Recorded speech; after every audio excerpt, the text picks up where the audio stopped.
Bem-vindo ao novo episódio do podcast Médicos Hands-On, ligando a medicina de ponta com vocês. É a comunidade Hands-On, não só médicos Hands-On, porque hoje nós temos uma convidada, essa convidada é fonoaudióloga, já vieram no nosso programa fisioterapeutas, enfermeiros, e hoje nós trouxemos uma pessoa especial, uma fonoaudiologista, que vai falar a respeito da doença de Parkinson e as alterações fonoaudiológicas na doença de Parkinson. Hoje, a Roberta Busch, ela é fonoaudióloga, ela é mestre em neurociências, fez o mestrado em neurociências pela Escola Paulista de Medicina, que é a atual Unifesp, Universidade Federal de São Paulo. O tema da tese de mestrado dela foi sobre os aspectos da fonoaudiologia na doença de Parkinson, e o orientador foi o professor Henrique Balalai, da Escola Paulista de Medicina, do Departamento de Neurologia da Escola Paulista de Medicina. A Roberta, ela também é sócia diretora do Centro de Atendimento Avançado em Disfagia, e ela é professora do Instituto CRIAP, lá em Porto, em Portugal. Bem-vinda, Roberta. Obrigada. Roberta, que bom ter você aqui na comunidade Hands-On, né? Não é médicos Hands-On só, é comunidade Hands-On. E hoje nós vamos falar desse assunto muito importante, que é as alterações fonoaudiológicas na doença de Parkinson. Nós fizemos um programa que nós falamos da tríade, né? Que é o tratamento clínico, falamos da cirurgia, falamos da reabilitação, né, Edson, com a fisioterapia, e hoje nós vamos falar especificamente dessa parte muito importante, que é a parte fonoaudiológica. Mas antes de você começar a falar sobre esse assunto, eu queria que o Edson falasse aí dos pontos cardinais da doença de Parkinson, Edson. O que é a doença de Parkinson? Quais são os principais sintomas? A doença de Parkinson, ela é caracterizada porque nós chamamos de sintomas parkinsonianos. Na verdade, melhor nós chamarmos inicialmente, antes do diagnóstico definido, é melhor nós chamarmos de síndrome parkinsoniana. A síndrome parkinsoniana é um conjunto de sinais e sintomas caracterizados por 4 sinais e sintomas cardinais que nós chamamos. Primeiro é a lentidão dos movimentos, ou retardo motor. Nós chamamos tecnicamente isso de bradicinesia. Brade significa devagar, e cinesia seria o movimento, movimentos vagarosos. O segundo principal sintoma seria a rigidez. Nós chamamos de rigidez em roda denteada. A característica é de roda denteada, como se fosse roda denteada quando nós vamos examinar o paciente. Então o paciente acaba tendo rigidez muscular. O terceiro grande sintoma seria o tremor, né, principalmente em repouso, né? Seria, portanto, tremor de repouso. E o quarto grande sintoma seria a instabilidade postural. Então, nós temos os 4 sintomas cardinais da síndrome parkinsoniana, sintomas motores, né, lentidão dos movimentos, rigidez muscular, tremor de repouso e instabilidade postural. E, Edson, é só motor? Então, na verdade... só movimento? Na verdade, no caso da doença de Parkinson, que é uma das causas, uma das doenças da síndrome parkinsoniana, no caso da doença de Parkinson, nós temos vários sintomas não motores que podem acontecer concomitante a esses sintomas motores, e muitas vezes elas aparecem anos antes, até uma década antes do aparecimento dos sintomas motores. E os principais sintomas não motores são redução do olfato, nós chamamos isso de hiposmia, ou até ausência de olfato, ou seja, anosmia. Um outro sintoma seria ansiedade e depressão. É muito comum os pacientes evoluírem anos antes com ansiedade e depressão. Um outro sintoma não motor seria por exemplo, dificuldade de sono, né? Aquelas pessoas que é difícil dormir. Fora isso, quando dormem, sonham muito. Tem muito pesadelo, isso, né? pode ter muito pesadelo. A pessoa pode se movimentar muito, pode até machucar quem está do lado, pode se movimentar tanto que pode cair da cama, né? E o conteúdo dos sonhos normalmente são conteúdos de briga, conteúdos de assalto, briga, queda, acidente, né? E a pessoa pode falar à noite enquanto dorme, né? Nós chamamos tudo isso de distúrbio comportamental do sono REM. Bom, além de alterações do sono, nós temos também a constipação intestinal, né? Popularmente conhecido como intestino preso, como intestino preguiçoso, né?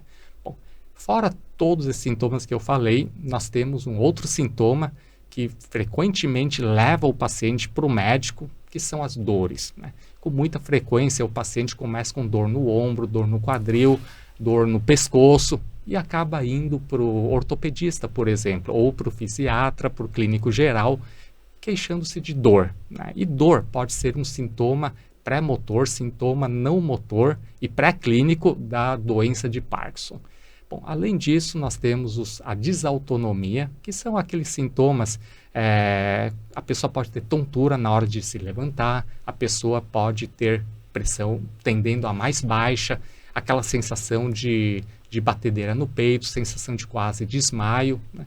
Então, esses são os principais sintomas não motores da doença de Parkinson. E a Roberta vai falar de um também, que é a falta do cheiro, né? Durante o acompanhamento clínico, né, nós médicos acabamos percebendo que, além dos sintomas motores, ou seja, da dificuldade de movimentação, né, bradicinesia, rigidez, que levam à dificuldade motora, essa dificuldade motora passa a acontecer na musculatura da fala e musculatura da deglutição. Então, ao longo dos anos, nós médicos começamos a perceber que o paciente começa a ter dificuldade de falar, né, que pode ser caracterizado por uma voz mais baixa, nós chamamos isso de hipofonia, né, ou seja, uma voz mais baixa, difícil de sair a voz, e o paciente muitas vezes não percebe. A gente vê que o paciente não percebe e acaba sendo uma queixa da família. A família se queixa para o médico, mas doutor, ele fala muito baixo, e o paciente nega. Muitas vezes o paciente nega. Diz que as pessoas que estão surdas, Isso, que as pessoas que estão surdas. Mas na realidade é uma fase de negação, né, de tudo que está acontecendo. Eu acho que né? é falta de percepção mesmo, falta que é uma de das percepção. características também que os pacientes têm, a dificuldade de atenção, né? Verdade. E fora isso, o paciente começa a ter dificuldade de articulação da fala. E por que isso? Porque aquela rigidez motora, aquela lentidão dos movimentos, etc., acomete também a musculatura da mímica, musculatura dos lábios, da boca, né? E o paciente acaba tendo dificuldade na articulação das falas, né? Nós chamamos isso de disartria. E com o tempo, né, nós sabemos que a fala tem musculaturas em comum com a musculatura da deglutição. Aí nós começamos o paciente pode apresentar dificuldade de engolir, né? E é por isso que nós estamos aqui a Roberta, com a nossa fonoaudióloga. Roberta, prazer em te receber aqui. Prazer é meu. Vamos lá, quais são as principais alterações fonoaudiológicas? O Edson deu uma introdução aí, mas eu queria que você desse aí um conceito bem completo para a gente de quais são as principais alterações fonoaudiológicas no paciente com doença de Parkinson. Então, primeiro eu vou reforçar essa questão, né, de que todas as alterações daqueles sinais cardinais da doença de Parkinson que aparecem, eles também vão aparecer nessa musculatura de face, de pescoço, então vai impactar todas essas outras funções fonoaudiológicas, a fala, a voz, a deglutição, porque a língua vai estar rígida, a língua vai apresentar tremor, sobrepor nas ações da fala ou da deglutição, né?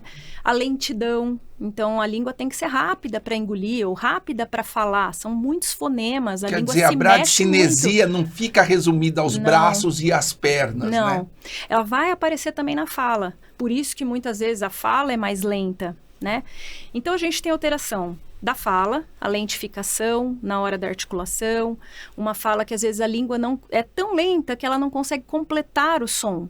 Então, a gente chama de uma voz pastosa, que fica mais escandida, devagar, lentificada. A gente pode ter alteração da voz. Então, o que é chamado normalmente de hipofonia, para nós a gente chama tecnicamente de astenia. É uma voz muito fraca. Pode aparecer rouquidão. E até a prega vocal em si, ela modifica o seu fechamento. Por isso que escapa ar na voz também e deixa a voz mais fraca. Na deglutição, ele vai ter várias alterações, que é chamado essas alterações de deglutição de disfagia, que pode ser desde uma alteração na mastigação, acúmulo de alimento na boca, na garganta, e pode até entrar na via errada, entrar na via respiratória. Que é um problemão, né? É um problema grande, né? Porque pode gerar pneumonias de e alterações no quadro geral, né? Exatamente. De saúde. Mas também a gente pode ter micrografia, que é a letra pequena. A gente pode ter a hipomimia facial, que a gente chama, que é aquela face em máscara que eles ficam, né, com pouca expressão facial. Então, às vezes, a expressão não condiz com o que ele está falando. Ele está achando uma coisa engraçada ou contando uma piada, e a entonação da fala já é ruim, fica mais monótona, e aí a expressão também não acompanha. Então, é mais uma questão que a gente tem também do ponto de vista fonoaudiológico, e a gente também trabalha com o paladar e o olfato, inclusive nessa alteração aí que já é pré-motora. Olfato é uma das primeiras funções a ser perdida na doença de Parkinson, né, Edson? Verdade, o paciente, anos antes de aparecerem os sinais motores, sintomas motores da doença de Parkinson, o paciente já não sente direito, pode não sentir direito o cheiro. Até que o interessante é que essa semana eu atendi um paciente com doença de Parkinson e quando eu perguntei, o senhor sente o cheiro das coisas? E ele ficou surpreso. Ele ficou surpreso porque ele falou, não, eu não sinto. Só que a pessoa já estava tão acostumada, porque fazia 10 anos que a pessoa não sentia o cheiro. E a esposa também ficou surpresa, porque a esposa falou, é mesmo, teve um dia desses que aconteceu de quebrar um perfume, etc. Casa inteira estava cheirando e ele não sentiu. Então, realmente, a redução do olfato é um problema. É um problema, e é um sintoma frequente. Né? E é importante também, porque o olfato tem muita ligação com o paladar. Exatamente. Então, às vezes, numa fase mais avançada, um paciente que não sente o cheiro, começa a ter uma perda de paladar, começa a não ter vontade de comer também, que também é uma característica que às vezes aparece no idoso, né? A inapetência, e aí o paciente começa a emagrecer, perder massa magra, dificulta toda a parte motora. Um paciente que não pode perder a massa magra, acaba perdendo. Um paciente que já tem dificuldade nos movimentos, tem rigidez, precisa de uma boa reabilitação, perder massa magra é uma tragédia, né? Para um paciente desses. E além disso tudo, eu acho que comer é um prazer, né? Deve aliviar. Em algum momento ele comer alguma coisa que ele goste, isso vai aliviar as angústias de um paciente. E tem uma relação social, né? Exatamente. A alimentação, a gente se junta com as pessoas da família, com os amigos, em volta de uma mesa, né? A gente se junta para comer e conversar. Ele já não tem uma voz boa e não consegue comer, aí fica ruim, né? Afeta a qualidade de vida, né? Isso afeta a qualidade de vida e afeta, prejudica psicologicamente o paciente, né? Tudo isso faz com que o paciente vai para baixo, né? Se isole mais ainda. Se isole mais ainda, aí falta engajamento. E se a família não tiver paciência para ouvir o paciente, para conversar o paciente, aí o paciente começa a se isolar mais ainda. E se a família começar a se irritar no sentido de falar direito, só que é o máximo que ele pode, né? E ele começa a se isolar e nós sabemos que o paciente parkinsoniano já tem uma tendência para depressão. Aí ele vai deprimindo cada vez mais e a depressão é caracterizada por diminuição da vontade de se comunicar, de falar, de sair, ou seja, desmotivação por tudo. Aí é um ciclo vicioso, é uma espiral de agravamento. Sem saída, né? Inclusive você falou uma coisa interessante, né? Quer dizer, primeiro, o engajamento social é importante para a doença. Se o paciente não consegue falar direito e não consegue comer, sentar numa mesa e comer direito, por 2 motivos. Um, porque ele não consegue mastigar direito, ele não consegue engolir. E outra, muitas vezes não consegue levar o alimento na boca. Isso para o paciente é muito ruim. E aí, como você falou, o paciente já tem a depressão já é um sintoma que tem relação direta com o Parkinson. Mas ele vai começar a ter a depressão também indireta. Por quê? Porque ele vai perceber que ele não consegue fazer as coisas e ele vai começar a ficar para baixo. Isso vai acelerar a depressão dele, vai acelerar aí o mau humor e o isolamento. E isso para a doença, para a progressão da doença é péssimo, né? Por isso que engajamento social faz parte do tratamento. Faz parte do O tratamento. fonoaudiólogo prescreve engajamento social, o médico prescreve engajamento social, o fisioterapeuta prescreve interação social. Foi uma pergunta que eu fiz para o Rodrigo, né? O Rodrigo ficou 2 anos aí isolado. Depois que ele... Mas me fala uma coisa, isso é um sintoma precoce na doença de Parkinson? Como é que funciona isso? Esse lance da voz, esse lance de deglutir mal. A gente já sabe que o cheiro é um sintoma precoce, né? Muitas vezes o paciente, como o Edson falou, o paciente chega lá, você vê lá com as alterações motoras, você pergunta, você sente cheiro? Ah, faz tempo que o cheiro está esquisito, né? Mas e os outros sintomas? Como é que é? Olha, não é muito comum que as alterações de fala, voz, deglutição sejam o primeiro sintoma, tá? Normalmente ele aparece lá pelos 10, 12, 13 anos de evolução. É o que normalmente os pacientes chegam para a gente. Quando esses sintomas eles aparecem inicialmente, acho que é um sinal de alerta para a gente ficar atento se é realmente doença de Parkinson ou se pode ser um parkinsonismo, que são outras doenças que têm sintomas semelhantes, mas com uma progressão diferente. Quer dizer, se aparece precocemente, já fica com a antena ligada. Com alerta. Então, o fonoaudiólogo, o fisioterapeuta, nós somos a linha de frente ali, né? Porque a gente vê o paciente 2, 3 vezes por semana. O médico vai vê-lo a cada 3 meses, a cada 6 meses. Então, nessa hora, chegou um paciente, ou às vezes vem por outras vias, né? Nem sempre ele vem pelo médico, às vezes vem porque é amigo de alguém, é o pai de alguém que você conhece, fala, olha, pode passar, tá bom, passa e a gente vai encaminhar, já tem um médico e tal. E aí a gente fala para o paciente, né? Começou, tem 1 ano, 1 ano e meio de doença, tá com uma fala muito ruim, você vê que os sintomas motores também estão acelerados, e faz uns 4, 5 meses que ele não vê o médico. O fonoaudiólogo, o fisioterapeuta tem que ligar para o médico e dizer, olha, tem alguma coisa errada. Né? Então é importante que a gente tenha o conhecimento disso. Essa interação multidisciplinar é muito importante. É essencial, porque nessa hora eu vou dizer para o médico, olha, ele está com uma alteração de voz, uma alteração de fala, que é importante, mas ele tem 1 ano e meio de doença. Será que o senhor não pode dar uma olhadinha nele antes do retorno? Né? Para a gente ir já entrando numa fase de controle maior dos quadros. E se por exemplo, a alteração de voz, alteração na deglutição, alterações na mastigação se manifestam como primeiro sintoma, aí você fica mais ligada ainda.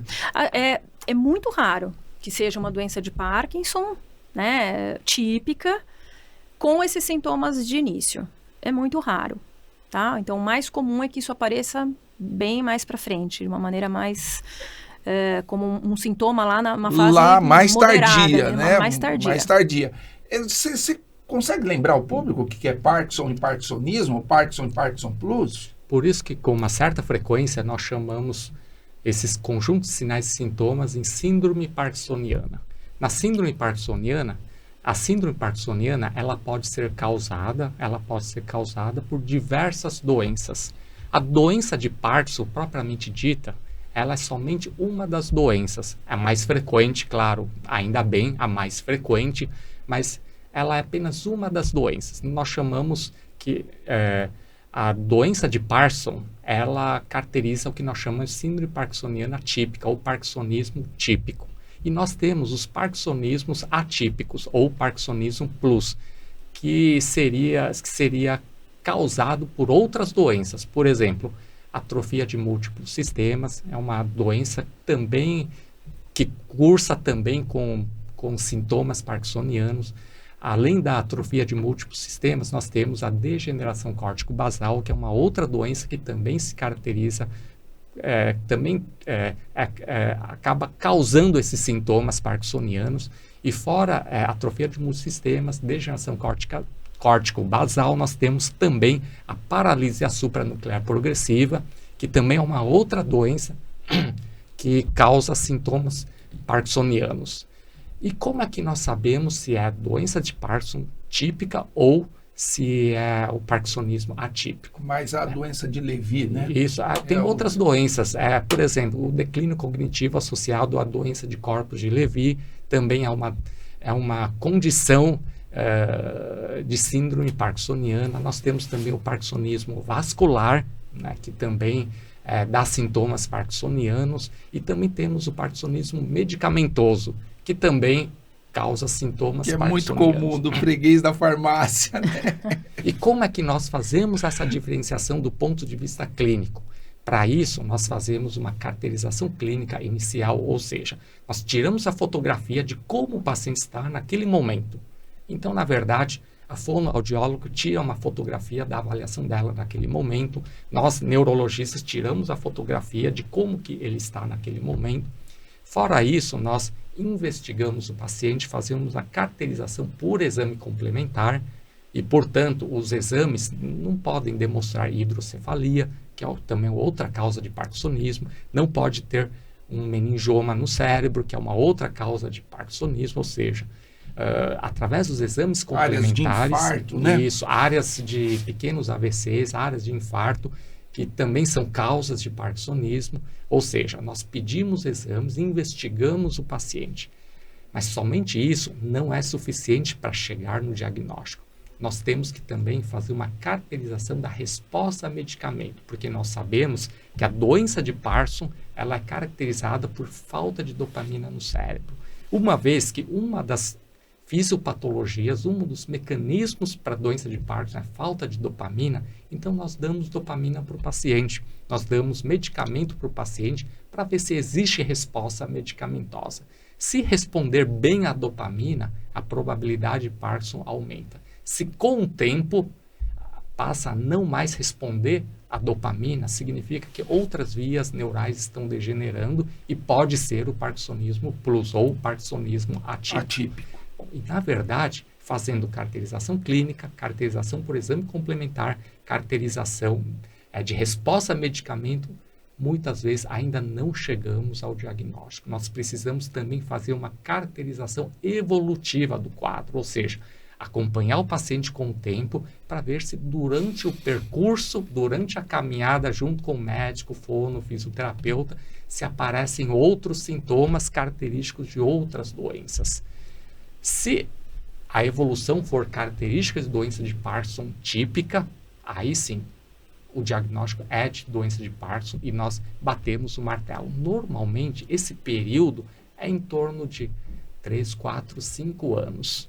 Ou seja, apenas com 3, 4, 5 anos de acompanhamento que nós, neurologistas, conseguimos bater o martelo e definir se a pessoa tem doença de Parkinson ou síndrome parkinsoniana atípica. Ou seja,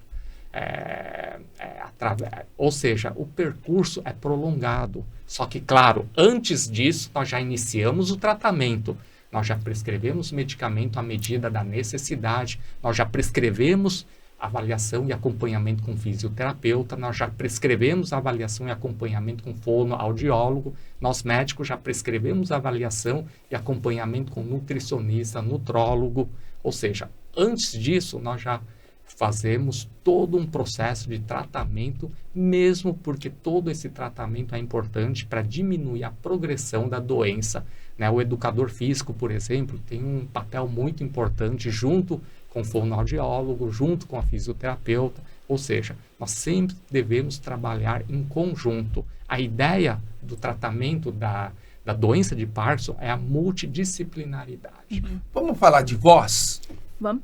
Fala aí um pouquinho de voz e doença de Parkinson. Tá. Quais são as principais alterações?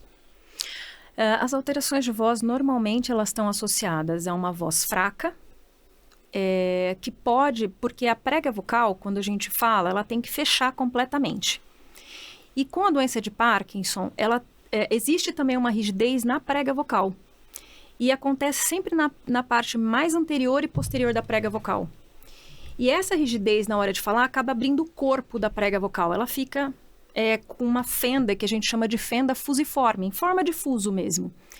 E isso faz com que passe o ar, né? E para a gente falar, a gente tem que ter ar e o fechamento da prega vocal. Se o ar passa, a voz ela vai ficando mais fraca. Então, por mais que ele tente falar... É como se eu falasse quase assim. Ela vai ficando cada vez mais baixa, porque passa muito ar. Isso também faz com que o paciente fale frases mais curtas, porque escapa muito ar. Então Isso ele vai cansa falar. Cansa para falar, exatamente. Então o paciente ele fala, às vezes quando eu fico conversando demais, eu fico cansado, aí eu paro de falar. Outra característica clássica é o que a gente chama de monopitch e monoloudness. Esse é um nome técnico. Monopitch é quando a frequência é muito semelhante. Então, quando eu falo vou fazer uma pergunta para você, eu digo, como você está? Como você está? Ela vai para cima. Quase cantado, né? Exatamente. Essa modulação, eles perdem. E acaba ficando com uma monotonia. Então, ele fala, como você está? Como você está? E aí, você não tem essa modulação. Entendi. E como a fala é fraca, ela também tem o que a gente chama de monoloudness, que é a monointensidade. Então a voz fica sempre baixinha, igualzinha. Ele fala sempre assim, baixinho, não tem muita modulação, não tem entonação, não tem expressão facial. Então a voz tem essa tendência a ser fraca, às vezes ela é rouca, e ela também tem essa tendência a não ter essa modulação, que é o que dá a intenção do discurso. Você fala, você quer dar uma intenção de um determinado assunto, você enfatiza, você fala mais alto aquilo que você quer enfatizar, né? Então, essas alterações são as alterações mais clássicas da doença de Parkinson e podem interferir na inteligibilidade da fala, porque se está muito fraca ou ele perde a voz no final, eu tenho um paciente que ele começa a falar, no final ele fica sem voz. Acaba. Aí você não ouve, você perde a inteligibilidade do contexto da fala e da comunicação, né? Então, essa é uma das características principais. E acho que uma coisa, até voltando um pouquinho para o parkinsonismo, né? A atrofia de múltiplos sistemas tem uma coisa interessante, que é o ruído respiratório. Então, o paciente, ele inspira... que significa que a prega vocal está fazendo um movimento errado, que a gente chama de movimento paradoxal da prega vocal. Na hora da inspiração, a prega vocal tem que se manter aberta para o ar entrar para o pulmão. E nesta doença, em mais ou menos 30% dos casos, essa prega vocal começa a fazer um movimento errado. E ela fecha na inspiração. Então o paciente respira e faz barulhos. Isso pode ser audível para qualquer pessoa, como pode ser audível só com a ausculta cervical, que o fonoaudiólogo faz para deglutição e às vezes a gente capta e tem que avisar o médico, né? Então, dentro do contexto, a gente analisar isso também. Quer dizer, quando você pega essa alteração específica, você está ajudando no diagnóstico. No diagnóstico, exatamente. Então, por exemplo, eu vou te dar um exemplo. Eu conhecia um líder que ele procurou o médico porque ele não conseguia mais fazer discurso. Foi a primeira queixa dele. Ele era um líder, tinha uma liderança, tinha que passar palestras e discursos para a população e ele começou a não conseguir mais articular os discursos dele, precocemente. Aí quem examinou pegou uma alteraçãozinha motor e suspeitou. Quando você pega uma alteração dessa precocemente, você fica com o pé atrás? Sim. É doença de Parkinson? A gente tem que, se vier com uma suspeita de uma doença de Parkinson, sim, né? Do ponto de vista fonoaudiológico, a gente consegue, às vezes, só de abrir. Teve pacientes que chegaram para mim com queixa de voz. Passou no otorrino, tem queixa de voz, vem para fono. Quando eu abro a boca do paciente, ele coloca a língua para fora, a língua tem tremor. Você pede para ele passar a língua de um lado para o outro, ele tem o que a gente chama de uma dificuldade na passagem da língua de um lado para o outro. Ele faz um movimento que é muito parecido com o que às vezes ele tem na marcha, né? Que é aquela festinação, que ele bate o pé no chão e tem a festinação na língua. Então, na hora de trocar, ele bate a língua, vai e volta. Ele bate a língua, vai e volta. E isso já me faz pensar. Não é só da língua, é de toda a musculatura. É de toda a musculatura. Toda a musculatura da faringe, a questão da laringe, a musculatura da boca. E às vezes ele chegou para mim pelo otorrino. Ele veio com uma alteração de voz. E aí, nessa hora, eu falo, olha, eu converso com o otorrino e a gente vai encaminhar para um neurologista para um diagnóstico que talvez seja Parkinson. Olhando a cavidade oral, o fonoaudiólogo pode ajudar no diagnóstico. Assim como, às vezes, diferenciar uma PSP, né, uma paralisia supranuclear progressiva, com uma atrofia de múltiplos sistemas, também o fonoaudiólogo pode ajudar quando você ouve o paciente falar, por exemplo, e ele aperta.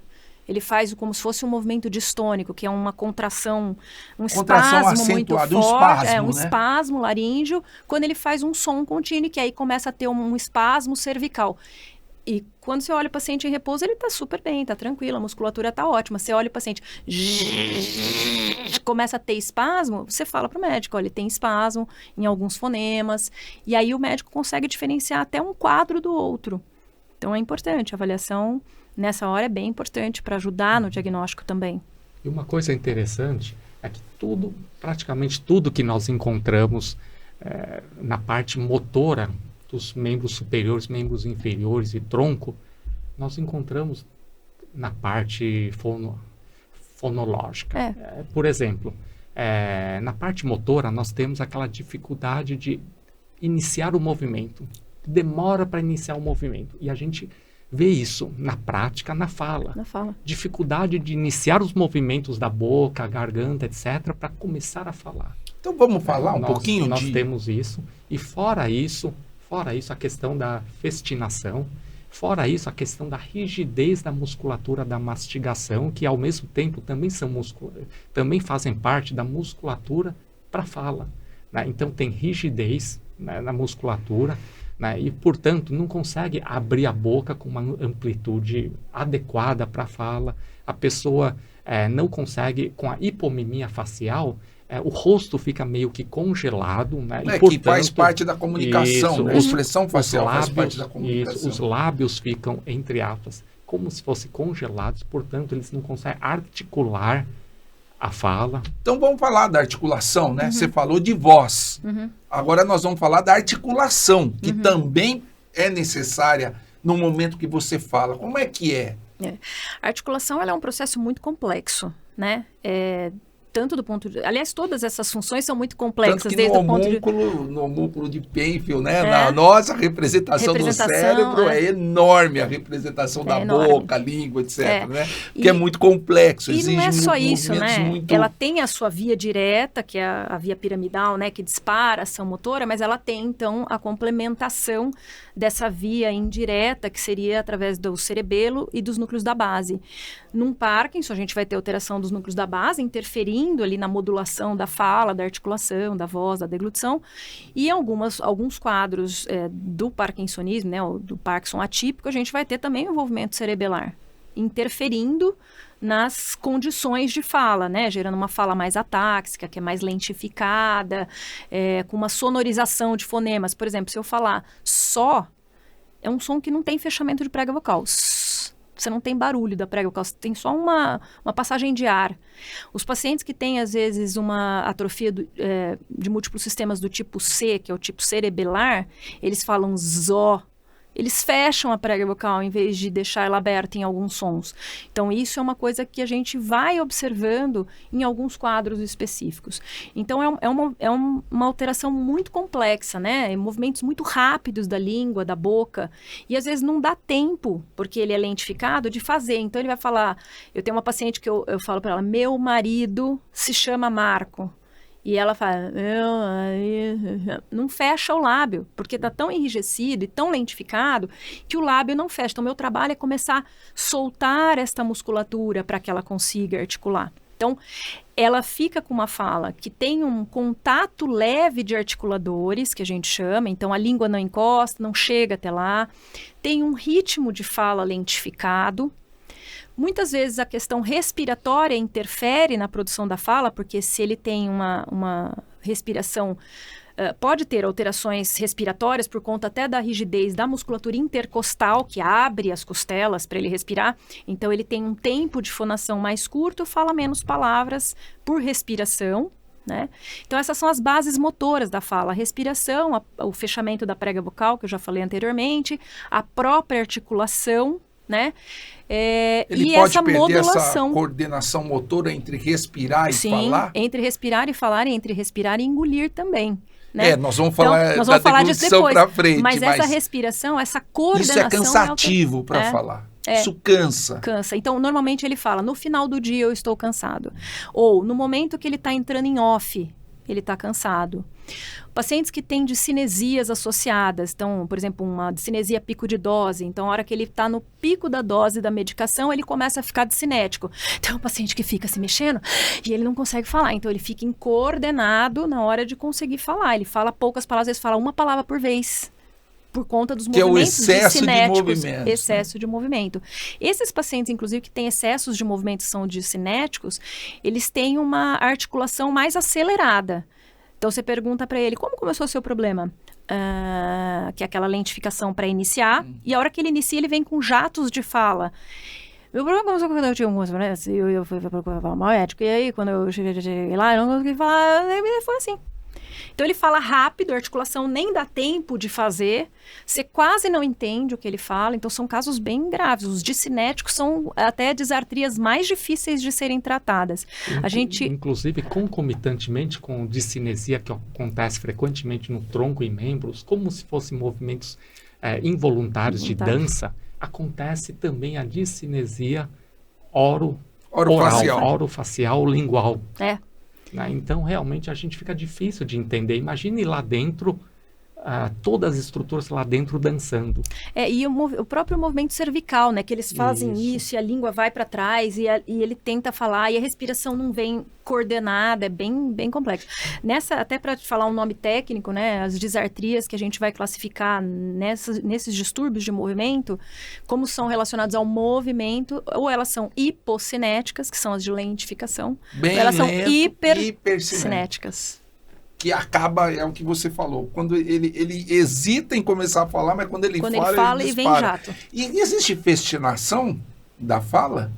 Existe, que é o que o paciente não consegue, do mesmo jeito que na marcha ele precisa, por exemplo, de um distrator para começar, né?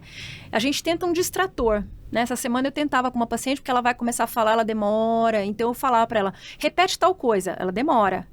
Aí eu pego um instrumento gelado e eu falo assim, repete para mim tal coisa, e eu toco nela. Aí ela é como se fosse um distrator, torna a ação voluntária. Quer dizer, você é o trigger para ela começar a falar. Exato. Porque o trigger para começar a andar é aquele cara que, quando você vê ele tá tentando atravessar a rua, pula meu pé. Aí alguém dá um trigger, pula meu pé, ele enxerga olha, uma escada, aí ele vai. Porque a ação se torna voluntária. O grande problema deles é o involuntário. Então, a hora que você torna a ação voluntária, que ele tem a atenção, ele começa.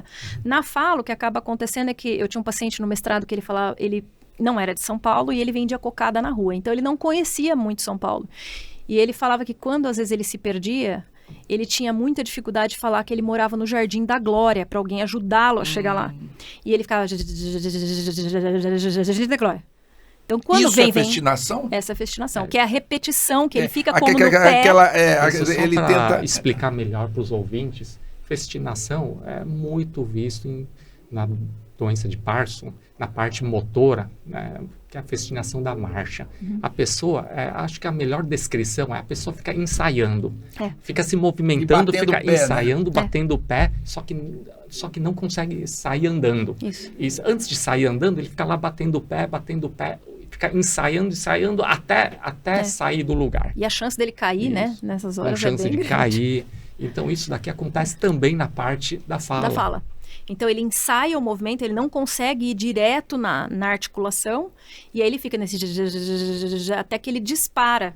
Normalmente, isso vem associado àquele jato de fala sequencial, né? Que aí torna, às vezes, ininteligível, né? Então, ele vai repetindo o fonema. Normalmente, repete o fonema. Conversando com o paciente que tem a doença de Parkinson, você percebe sempre uma festinaçãozinha, né? Ele dá aquela... então, eu fui... Ele faz às vezes é o som, então pode acontecer na laringe, como pode acontecer... Que aí fica assim... E aí eu comecei a falar. Então, você vê essa parada, né? Essa tentativa, que vem só um som. Aí ele faz uma pausa e começa a falar em jato de fala. Ou ele vai começar a articulação, ele bate a língua várias vezes naquele ponto e depois aquele desencadeia. Então, pode ser tanto articulatória quanto laríngea. Aí, quais são as consequências para o paciente nesses distúrbios de voz, de fala? O que acontece com o paciente? Na verdade, ele começa a ter aquilo que a gente conversou no começo, né? Ele começa a se isolar, porque ele começa a cansar para falar. As pessoas não entendem, tanto que eu sempre pergunto, quantos % as pessoas entendem do que o senhor fala? E isso eu quero ver se bate com o que eu estou sentindo ou a família me relata. Porque o paciente que ele às vezes tem uma pequena alteração, mas ele acha que ninguém entende quase nada, ele está supervalorizando aquilo. Ou seja, para ele é muito importante falar e o pouco que as pessoas perdem é complicado para ele. É um paciente que adere bem à terapia. Adere bem, porque Adere bem, normalmente porque tá eles chegam muito para importante. baixo ali. Está muito importante aquela alteração, mesmo que chegam, pequena. Eles chegam com eles chegam incômodo muito grande. deprimidos, chegam chateados, porque não conseguem mais se expressar. E mesmo que seja uma alteração pequena. Agora, tem paciente que tem uma alteração enorme, ele fala assim, acho que as pessoas perdem 10%. Eu estou perdendo 50%. E ele acha que perdeu 10%. Então, esse paciente tem pouca percepção da alteração. São pacientes que não aderem tanto à terapia porque ele não acha que é tão importante. Ele fala, tenho isso mesmo? Não, acho que é a minha mulher que está surda. Não, é que eu não sei porque as pessoas não me entendem. É porque eles não prestam atenção em mim. Então, isso tem uma relação importante com a forma como ele está se percebendo. E isso é uma alteração da doença. Eu não acho que é falta de aceitação. Eu acho que é uma diminuição da percepção, da atenção que ele tem para aquilo. Tá? Ele realmente não percebe. E isso pode levar ao isolamento, porque ele se cansa, porque as pessoas perguntam duas vezes, ele não entende. Então é inconsciente, né? Um isolamento inconsciente. É uma coisa que acontece gradativamente. Eu já falei 3 vezes, ele não entendeu. Tem gente que completa o que ele fala quando ele demora. Tem gente que tenta adivinhar e já começa a responder. Eles se irritam às vezes e falam, deixa. Como é que você trabalha a família dele? Isso é um problema, né? Isso é um problema. Ele está lá numa mesa, ele quer falar. Ninguém presta atenção. Alguém adivinha o que ele quer falar. Ou alguém adianta o que ele quer falar. Como é que você trabalha a família? Isso aparece no meu consultório, né? Eu estou conversando, às vezes porque eu sempre falo primeiro com o paciente. Então, eu me direciono a ele para fazer as perguntas. O que ele não souber, o que ele tiver dúvida, o que eu quero fazer uma complementação, eu pergunto à família. Mas, normalmente, eu pergunto para o paciente, a mulher já responde. Eu pergunto para o paciente, a filha responde. Não deixa ele falar. Não deixa ele falar. Por quê? Porque ele demora. O meu papel é esperar. O da família, ele não se aguenta, porque toda hora ele demora demais para responder. Ou ele é lento para responder. Então, eu falo assim, olha, deixa ele responder para mim, porque isso já é avaliação. E depois, eu vou orientando. Então, aí nas sessões, eu termino de fazer minha sessão, eu vou explicar o exercício, e aí eu já oriento como que é a melhor forma de lidar com essas questões. Tem que deixar ele tentar, senão também a gente não vai trazer nada do que se ganha em terapia para o dia a dia. E você vai isolar mais ainda o paciente. Né? Ou seja, nós temos que ensinar os familiares a incluir o paciente na roda de conversa da família. Então, a família toda, ciente dos problemas da pessoa, precisa ter aquele comportamento, ou seja, isso envolve mudança comportamental da família. A família precisa mudar o comportamento da família, incluir o membro que está com parkinsonismo, e fazer com que a família precisa estimular a pessoa a falar e ter ciência de que, além da bradicinesia, que é o retardo dos movimentos, isso acontece com a fala também. Então, a fala é vagarosa. Então, mas não só fala vagarosa. É importante notar que, além da voz, fala vagarosa, etc., o pensamento do parkinsoniano é mais lento. Então, a bradicinesia acontece não somente na fala. Todo o eixo da comunicação. Isso. Acontece também, inclusive, no pensamento e no raciocínio. Por isso que nós temos que ter paciência com esse paciente. E tem uma outra coisa, eles têm também o que a gente chama de fadiga sensorial, né? Então, assim, aquela família que todo mundo fala ao mesmo tempo, tá no almoço e todo mundo falando, não sei o quê, ele acaba até se cansando. Então, você vê que às vezes o paciente está na mesa e ele começa a fechar o olho. E tira até uma soneca, às vezes. Pode até tirar, mas não é que ele está com sono, é que aquilo vai cansando, porque é muita informação para ele, né? Então, a gente tem que ter um pouquinho dessa mudança, né, familiar mesmo, essas orientações são importantes. Conversa em grupos menores. Isso, um por vez. Se direciona ele, deixa ele falar.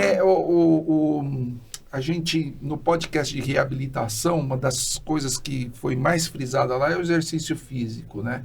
Exercício físico é fazer as atividades, andar, correr, né? O Rodrigo falou em subir montanha, e mesmo lá naquele podcast eu falei, você não precisa de subir montanha, vai andar perto da sua casa, vai andar no parque, vai exercitar. deixar falar é um exercício. Exato, né? exato. Porque senão, assim, lá dentro do Isso consultório é uma eu faço... reabilitação, Exato, né? porque dentro do consultório é 1 hora, 2 vezes na semana. Ele vai falar 2 horas só por semana, né? Ele precisa trazer isso para o dia a dia, até porque o cérebro aprende por repetição.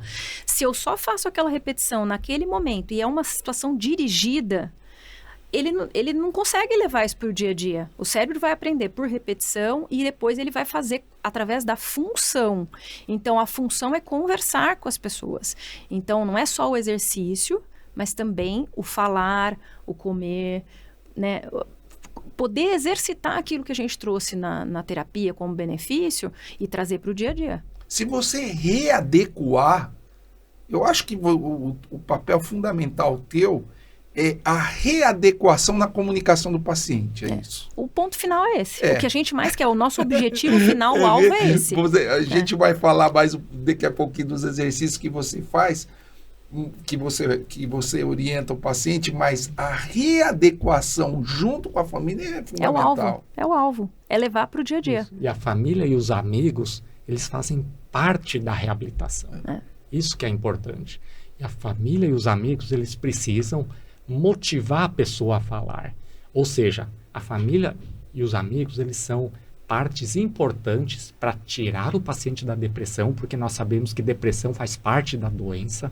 E além disso, de promover a reabilitação da fala. E como a gente faz a reabilitação motora. Isso. E não só isso, reabilitação do pensamento. É através da fala que nós reabilitamos o raciocínio e o pensamento. A percepção de receber informações, processar e se comunicar. Perfeito. Como é que você faz Você já falou aí uma boa parte de como você faz o diagnóstico, mas você tem algumas manobras específicas que você consegue detectar as alterações de voz no parkinsoniano? A primeira coisa, que é o mais importante, é o que a gente chama de avaliação perceptiva auditiva, que é ouvir a voz do paciente, ter treinamento para classificar essa alteração vocal e, em especial, dar a graduação disso, né? Quanto que está alterado, é leve, é moderado, é grave, para que depois eu consiga comparar o pré e o pós-terapia. Aqui tem uma dica muito importante, né? Que é entender qual é a intensidade da voz. E intensidade é medida em números. Então, a gente tem um decibelímetro, por exemplo, em que eu consigo mensurar a intensidade vocal. Num tom habitual, e contando os números. 1, 2, 3, 4, 5, eu vejo qual é o número de intensidade que ele tem. E aí eu peço para ele fazer o mais forte que ele conseguir. O A, os números. E aí eu vejo se ele tem esse espaço entre o habitual e o forte. Se ele tem um espaço, ele fala em 65 dB. Com força, ele chega em 89. Então, ele tem capacidade para melhorar a força. Então, eu vejo que o prognóstico para a melhora da voz é melhor. Agora, eu já tive pacientes com atrofia de múltiplos sistemas, do tipo P, que é tipo parkinsoniano. Lentificação, rigidez e tal. E ela tinha numa intensidade habitual 54 dB, que já é baixo. E com força, ela tinha 55. Então, não adianta eu querer focar a minha terapia e falar, ela vai melhorar a voz. Então, eu preciso ter outra estratégia depois. Então, serve para me direcionar na terapia e serve também para eu identificar o prognóstico daquela alteração específica, né? Existe análise acústica também, que aí é um pouco mais sofisticado, onde a gente vai avaliar, por exemplo, medidas de tremor, medidas que é uma fotografia da voz que a gente faz, né? Então, você tem ali uma análise que é visual, onde você vai observar medidas de tremor, se a instabilidade é da frequência, ou se a instabilidade é da intensidade, qual é a frequência fundamental desse paciente, que muitas vezes pode ser mais baixa por conta de uma laringe mais fixa no pescoço. Então, você tem medidas também mais objetivas. Na clínica prática do dia a dia, eu acho que a avaliação perceptiva auditiva, um decibelímetro é muito importante. Para você saber o quanto você vai conseguir melhorar ou não. Exato. Ter a extensão vocal. Então, faz o A mais fraco que você consegue, o mais forte. O mais grosso, o mais fino, para a gente ver se ele tem capacidade de melhorar também a modulação da fala, né? Você pode, de uma maneira mais clínica, né, medir quantas palavras ele fala em 1 minuto, por exemplo. Que aí você vai ter ideia se ele tem um ritmo mais lentificado. Então, isso é importante. Tem uma prova muito importante para nós que vai falar se essa é uma alteração que normalmente está alterada nas alterações neurológicas, que é o que a gente chama de diadococinesia, que é uma palavra grande, mas que a gente vai ver se ele tem capacidade na troca fonêmica. Então, patacá, patacá, patacá, patacá, patacá, patacá, bem rapidinho. São pacientes que acabam lentificando ou trocando fonemas. Então, isso também vai me dar a ideia de como é a capacidade que ele tem de fazer a troca articulatória. Numa fase mais inicial, o paciente faz bem, pode ter só uma lentificação. Numa fase mais avançada, ele pode não conseguir fazer. Ele troca fonemas, ele não consegue repetir mais do que 3 sequências em 1 minuto. Então, são alterações, são provas específicas que vão ajudando a gente a dar o diagnóstico, a pensar no prognóstico e qual é o meu plano de terapia. Antes de falar da terapia, acho que a gente esqueceu de abordar um assunto de voz, que é tremor de voz. Uhum. A gente acabou não falando do tremor de voz, e tremor de comum, voz é comum e é um problema, né? Porque o que é comum no Parkinson, enfim, qual é o problema do tremor? É que o tremor ele dá a sensação de nervosismo, de insegurança. Não, isso é péssimo. O tremor de voz, às vezes é trabalha pior com voz, do que bradicinese para o É. paciente. Porque entendeu? assim, o que acontece? A gente tem pacientes com Parkinson que estão ativos, né, profissionalmente, que trabalham. E a hora que ele entra numa reunião e ele começa a ter o tremor vocal, a fala tá baixa, o tremor vocal, o que acaba acontecendo? Ele dá a sensação de insegurança, de que ele não está seguro com o que ele está falando. Dá uma sensação de que ele está com medo, né? Então, o tremor, ele realmente interfere ele dá uma sensação diferente. Muito, né? Porque quantas vezes a gente ouve a voz de uma pessoa no telefone e fala assim, acho que ela é loira, acho que ela é alta. Né? A gente tem, engraçado, porque a gente faz a gente constrói uma figura de quem a gente não está vendo. Só de ouvir. Só da entonação da voz. Imagina a pessoa falando ali, ela já está lenta, está com uma face sem muita expressão, aí ele está conversando, às vezes as pessoas não sabem. Esse cara é e inseguro, aparece, né? Ele é inseguro. Eu não sei se ele está seguro nessa resposta, não. Então, o nosso treinamento é importante para a gente melhorar essa condição. Mas a avaliação perceptiva auditiva vai dar só o tremor. Agora, existem 2 tipos de tremor dentro da laringe. Um é o tremor da prega vocal, que quando ela fecha, ela tem o tremor. E tem o tremor do arcabouço laríngeo. Então, a laringe inteira verticalmente treme. Na minha tese, eu analisei, embora não fosse o foco, tá? Eu estava avaliando deglutição na minha tese. Mas a gente também fez uma análise de muitas coisas, entre elas a gente fez estroboscopia, que é o exame de laringe de todos os pacientes que eu avaliei na tese. E o que a gente observou é que os tremores vocais, que são só os das pregas vocais, com a terapia eles melhoram pelo menos 1 grau. Então, se tinha um tremor moderado, passa leve. De leve, ele quase desaparece. Já os de arcabouço laríngeo, eles não melhoram muito com fonoterapia. Então, também isso, na hora que a gente tem uma nasofibroscopia, né, um exame de laringe feito por um otorrino, isso também dá uma ideia do nosso prognóstico em relação à qualidade vocal. Pacientes que também têm um tremor de corpo muito intenso, né, então tá com um tremor de mão aqui que é super intenso, isso vai com certeza prejudicar refletir a na voz. voz. E aí a gente precisa ver realmente se esse tremor é pelo movimento ou se esse tremor está associado a um arcabouço laríngeo que treme ou a prega vocal. Então é importante essa avaliação também complementar com o otorrino. Tá. Agora vamos... tem mais algum exame que você faz, além do exame clínico? Você falou em nasofibroscopia, falou... Quais os exames complementares são mais importantes? Tem um outro exame que a gente ainda não entrou lá, que é a questão da deglutição, né? Que é o videodeglutograma, que é um exame de raio-x em movimento, né? Que aí eu tô entrando na deglutição pensando em exames aí, porque para voz seria realmente a nasofibroscopia. A nasofibroscopia e análise clínica. E análise clínica pode ter uma análise ali de análise acústica. Tá. E aí, na deglutição, a gente tem outros exames também que são mais específicos. É a hora que a gente Me fala uma coisa aqui. Agora vamos passar para a reabilitação e tratamento da voz. Tá. Isso é muito importante. Primeiro você botou uma sigla aqui, LSVT. O que é isso, LSVT? LSVT é uma técnica que foi criada especificamente para pacientes com Parkinson. A sigla significa Lee Silverman Voice Treatment. Traduz que aí. É o tratamento de voz Lee Silverman. Quem é Lee Silverman? Lee Silverman foi a primeira paciente que recebeu o método Lee Silverman. ela recebeu o nome Liz Silverman por conta dessa paciente. Quem fez esse programa, uma americana chamada Lorraine Hamig, junto com a Carolina Mind, são duas fonoaudiólogas que criaram uma técnica específica para tratamento vocal. É uma técnica simples, mas de tratamento intensivo. Então, os pacientes eles vão fazer terapia 4 vezes por semana, durante 1 hora. E eles têm que repetir a técnica todos os dias, mais uma vez, depois que ele chegou em casa. E nos outros 3 dias da semana, ele tem que fazer sozinho 2 vezes por dia.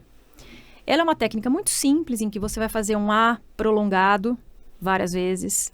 Você vai fazer o A agudo e grave várias vezes. E depois você vai fazer frases simples. Então, o que mais modifica ao longo desse 1 mês de terapia, que é uma terapia de 1 mês, 4 vezes por semana, é a hierarquia da fala. Na primeira semana, você fala frases simples, com 2, 3 palavras justapostas. Na segunda semana, você vai falar frases mais longas, sempre de função, né? Então, bom dia, boa tarde, hoje eu vou ao médico, pegue o sal para mim, por favor. São coisas que são do dia a dia, não é? Frases aleatórias. Depois, na terceira semana, você vai passar a leitura de textos. E na última semana é conversação. Então, você vai trazendo o benefício do esforço vocal que você vai utilizando durante as sessões para uma fala mais encadeada. Essa técnica tem uma resposta impressionante para a melhora da qualidade vocal dos pacientes num tempo muito curto. Na primeira semana, todo mundo da família já começa a falar assim, nossa, como ele está falando bem. Na segunda semana, ele já começa a ter uma melhora maior. Então, ele vem ganhando ao longo dessas 4 semanas. E para pacientes, eu já cheguei em pacientes que basicamente eu quase não ouvia o que ele falava e depois de 1 mês, super bem, falando, conversando normalmente. Isso é bom, né? Então, é uma técnica específica. Qual é a grande questão dessa técnica? Quem aplica precisa ter um registro e tem que ter o treinamento feito por essas 2 fonoaudiólogas ou a equipe delas. Tá? Elas vieram para o Brasil 4 vezes, eu fiz as 4 habilitações, minha tese foi estudando a deglutição e essa técnica, especificamente, mas que é uma técnica de voz, tá? O objetivo dela é melhorar a voz. E a resposta é muito boa, tá? Com exercícios simples, mas ela é toda monitorada, então precisa realmente ter o treinamento, porque na terapia a gente mede todos os tempos de fonação, a gente mede todas as frequências de voz, todas as intensidades de cada emissão que o paciente fala. Então, ela tem realmente que ser feita daquele jeito. E tem que ser 4 vezes por semana. Pode ser 3, não pode. Pode ser 2 vezes por um dia, 2 vezes não pode. Então, ela é bem rigorosa. Por isso que só aplica o Liz Silverman quem tem o registro numa entidade lá que chama Alice Neurological Foundation. Então, você tem que ter esse registro, esse número para aplicar, tá? Então, são alguns fonoaudiólogos aqui no Brasil que têm essa habilitação, porque ela veio 4 vezes para cá, tá? Você também falou em soltar a musculatura da face, né? O paciente, ele chega com a face rígida, rigidez muscular na língua, na musculatura que é responsável pelo movimento da boca, etc. Como é que você faz isso? A gente tem desde técnicas manuais, né, técnicas térmicas também, né, você fazer aquecimento muscular, você trabalhar com a mão, você pode trabalhar com massageadores também para fazer os alongamentos e os relaxamentos. E hoje em dia a gente também tem o uso da fotobiomodulação, que é o laser terapêutico, né, de baixa potência, para ajudar a musculatura diminuir um pouco essa força, e a eletroestimulação também que a gente faz, né, com o objetivo de relaxar a musculatura. Eu tenho uma paciente que quando ela vai falar, ela tem tanta rigidez da região mental aqui do queixo, né, que ela está entrando com a boca dentro dos dentes, e aí ela não consegue articular, e eu uso muito a eletroestimulação nessa região, com um tipo de corrente que vai relaxar essa musculatura. Eu faço 10 minutinhos, a musculatura vai soltando e eu consigo ter uma fala melhor depois. Tá? Então, vai desde a técnica manual, térmica, mais simples, massageador, e a gente tem a tecnologia hoje a nosso favor, que seria a fotobiomodulação com o laser terapêutico e também a eletroestimulação. A tua interação com o dentista é importante nesses pacientes? Em alguns casos, sim, né? Então, pacientes que têm rigidez, que eu tenho uma paciente que, quando ela abre a boca de sono, e ela abre muitas vezes durante a sessão, porque eu mexo muito na base da língua dela, e aí dá o estímulo, quando ela fecha, ela bate a a mandíbula, na maxila, com muita força. Então, com a chance de quebrar o dente. Então, ela tem uma placa dentária para diminuir isso, né? Então, às vezes é importante, sim. Paciente que tem alteração de mastigação e aí tem uma dentição inadequada ou uma prótese solta, né, na boca. Então, tem relação, Edson, essa rigidez orofacial com, por exemplo, distúrbios na articulação temporomandibular, com dor, cefaleia associada a desgaste da articulação temporomandibular, você acha? Sim, pode ter relação, sim. Os pacientes parkinsonianos, uma das queixas é a cefaleia. Né? Cefaleia é dor de musculatura facial.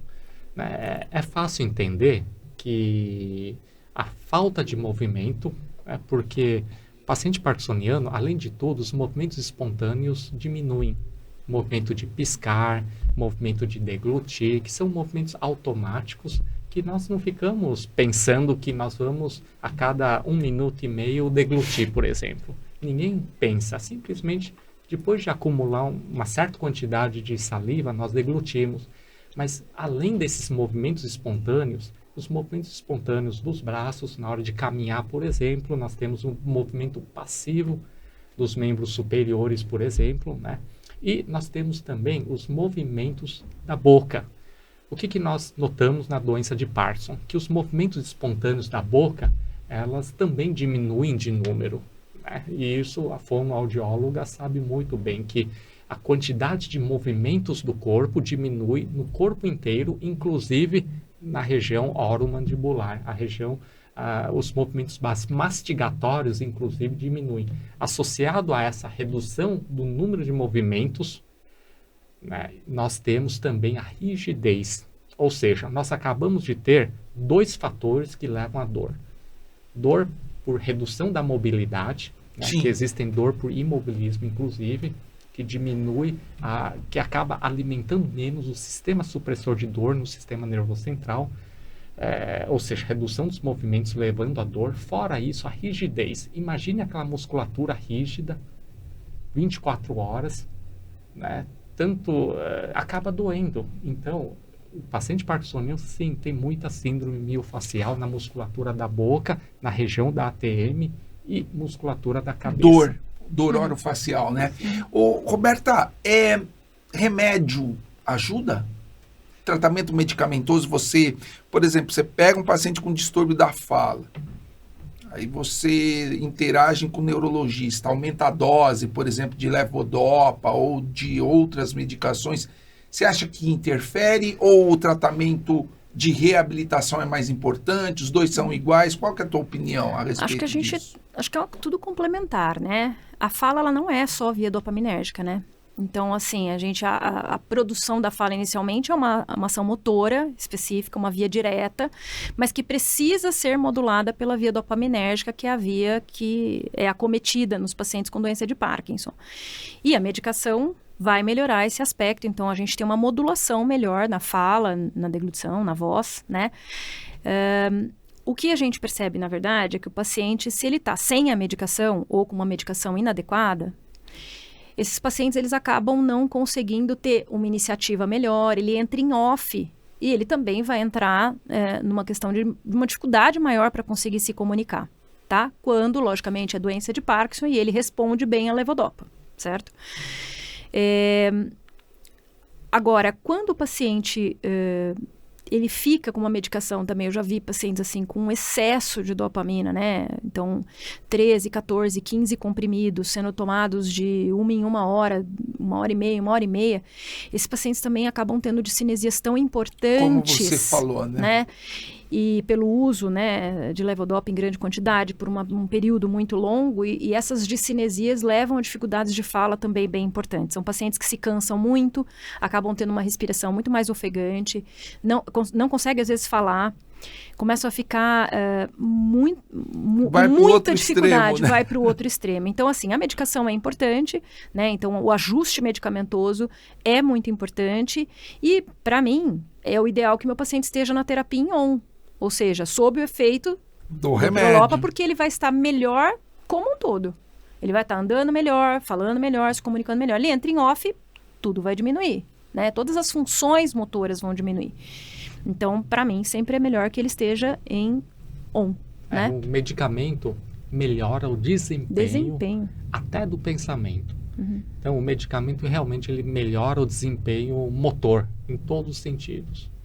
Agora, só a medicação não vai ajudar, tem que ser medicação, reabilitação. Você acha que a reabilitação, né? ela retarda a progressão da doença no sentido progressão de perda da voz, progressão de desarticulação da fala? Olha, assim como no exercício físico, né? Assim, a Tamini foi bem enfática com a gente. O quanto a gente consegue ter melhores conexões neurológicas, né? A gente consegue, sim, com terapia, fazer conexões neurológicas importantes, conexões neuronais, né? E a minha forma de trabalhar, por exemplo, eu não consigo falar assim, eu vou só trabalhar nesse músculo, eu tô só fazendo o relaxamento da boca, eu tô só fazendo um relaxamento da língua, só a mobilidade de língua, porque isso é muito raso. Eu sempre tenho uma frase que eu uso, né, que é quem pensa só em músculo pensa muito raso, né? Só o músculo é a parte final. O que eu tenho que objetivar com o meu paciente é fazer novas conexões neurológicas, porque aquela conexão que ele tem está inadequada.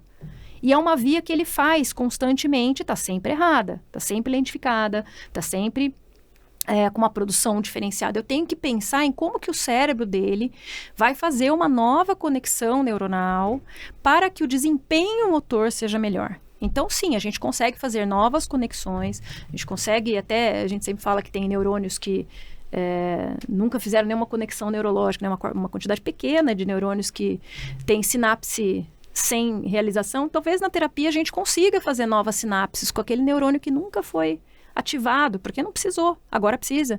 Então, eu sempre acredito que a gente tem, sim, como melhorar, não só melhorar os aspectos, como talvez ter novas conexões neurológicas, preserve, sim, o paciente num estadio por mais tempo. Por mais tempo. Por mais tempo.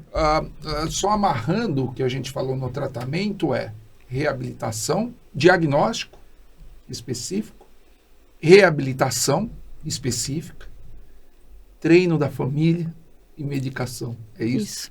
É isso. Acho que a gente consegue abordar bem o paciente. Não, no fundo, assim, eu vou ter que ir no fono, eu vou ter no fundo, é um conjunto, né? É um todo mundo junto. Que vai ajudar muito o paciente. Assim como eu dependo muitas vezes da fisioterapia para soltar o pescoço, para melhorar a capacidade respiratória do paciente, isso vai me facilitar muito. Você pode dar um exemplo de um paciente que reabilitou e melhorou não só o aspecto psicológico, mas, enfim, melhorou a performance no trabalho, etc. Sim. Você tem algum exemplo de bate-pronto? Eu até falei, por exemplo, desse paciente que eu apliquei, o Lee Silverman, né? Ele até brinca assim, quando você chegou aqui eu tava mulambo, né? Ele brinca, porque ele, basicamente, ele não conseguia falar, ele não conseguia se comunicar, ele tava já tendo escape de saliva, então ele ficava tão parado que caía saliva pela boca, ele tinha parado de trabalhar, porque ele não conseguia se comunicar, ninguém entendia ele, e ele com hipomimia e tal. Fizemos o Lee Silverman, aplicamos a técnica do Lee Silverman, porque basicamente o problema dele era a voz e a deglutição dele tinha uma alteração muito pequena. Seria uma ginástica da comunicação, né? Da comunicação, da voz, da fala, da deglutição, de tudo. E em um mês, ele fala, eu parei de ser mulambo agora, né? Então ele começou a falar com todo mundo, e eu tô há 2 anos e meio acompanhando ele como Quantos anos de doença ele tinha?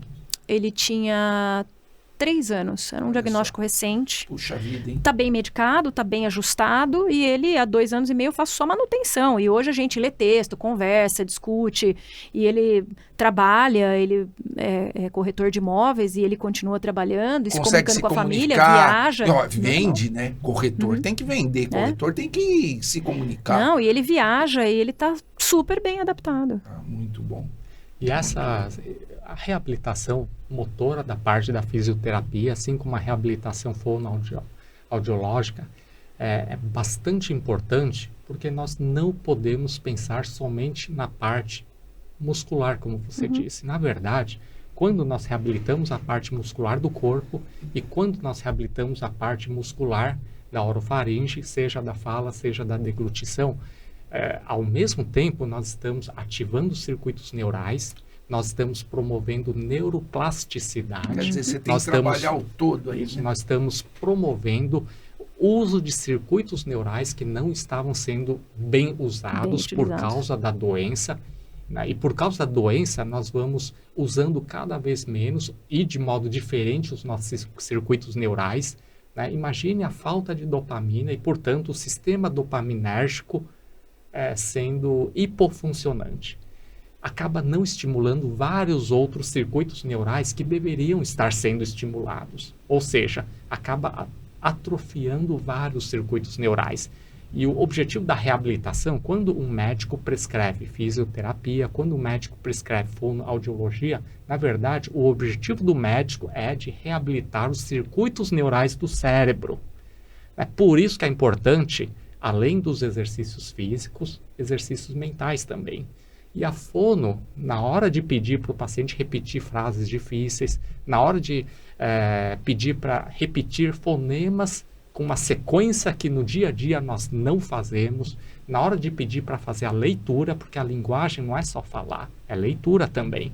Na hora de a fono pedir para o paciente usar linguagens não verbais, por exemplo, nós estamos estimulando nossos circuitos neurais e tudo isso é importante para manter o trofismo, inclusive da cognição.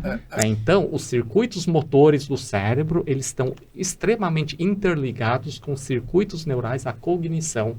Isso significa o quê? Que ao ativarmos a nossa musculatura, tanto do corpo como do sistema fonatório, né, e ao usarmos o cérebro, nós estamos preservando a nossa cognição para o futuro.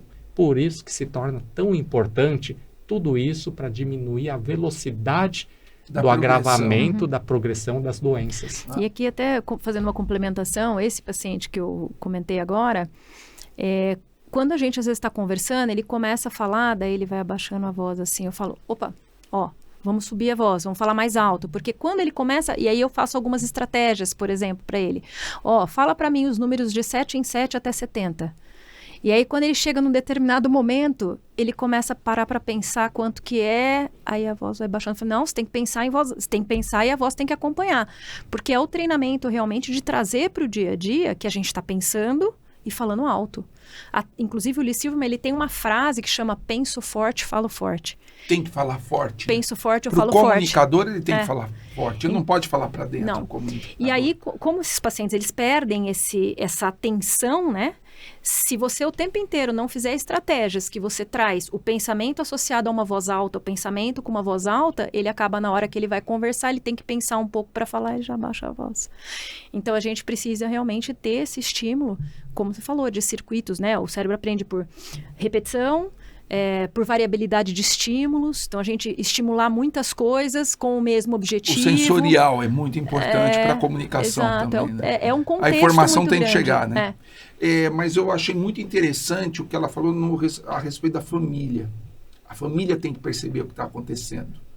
Permitir com que ele ouça e permitir com que ele responda. Exato. Não adianta, não corta o cara quando ele estiver falando.